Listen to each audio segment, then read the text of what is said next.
તો છેલ્લા થોડા દિવસોથી વરસી રહેલા મુશળધાર વરસાદથી અમરેલી જિલ્લો જળબંબાકાર થયો છે। જાફરાબાદ આસપાસના દરિયાકાંઠાના વિસ્તારોમાં વરસી રહેલા વરસાદથી નીચાણવાળા વિસ્તારોમાં ગોઠણડૂબ પાણી ભરાઈ ચૂક્યા છે। ખાસ કરી જાફરાબાદના મીતીટાણા, વઢેરા, કડિયારી, નાગેશ્રી અને બાબરકોટ સહિતના આ ગામો એવા છે કે જ્યાં ધોધમાર વરસાદને કારણે ખેતરો બેટમાં ફેરવાઈ ગયા અને ખાસ કરી જે નીચાણવાળા વિસ્તારો છે ત્યાં પાણી ભરાતા જનજીવન પ્રભાવિત થયું અને એવામાં કુદરતના આ પ્રકોપની વચ્ચે ધારાસભ્ય હીરાભાઈ સોલંકી અસરગ્રસ્તોની મદદે આવ્યા।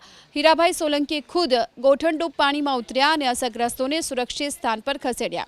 આ તમામ અસરગ્રસ્તો માટે ગામની એક સ્કૂલમાં સુરક્ષિત રીતે ખસેડી ભોજન સહિતની પ્રાથમિક સુવિધા આપવામાં આવી છે। મીડિયા સાથે વાત કરતા ધારાસભ્ય હીરા સોલંકીએ લોકોને સાવચેત રહેવાની પણ અપીલ કરી। રાજુલા તાલુકામાં 12.5 ઇંચથી વધારે વરસાદ પડ્યો છે અને ધારબંદર ગામમાં આજુબાજુ આખું ગામ પાણીથી પાણી ફરી વળ્યું છે।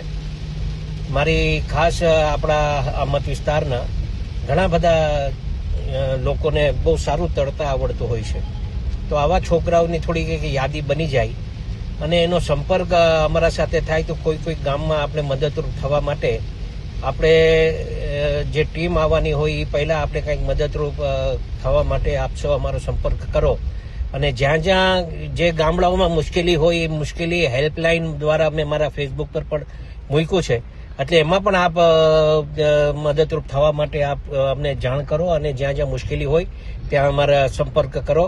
એ આપ સૌને ધારાસભ્ય તરીકે, એક જનપ્રતિનિધિ તરીકે આપ સૌને મારી વિનંતી।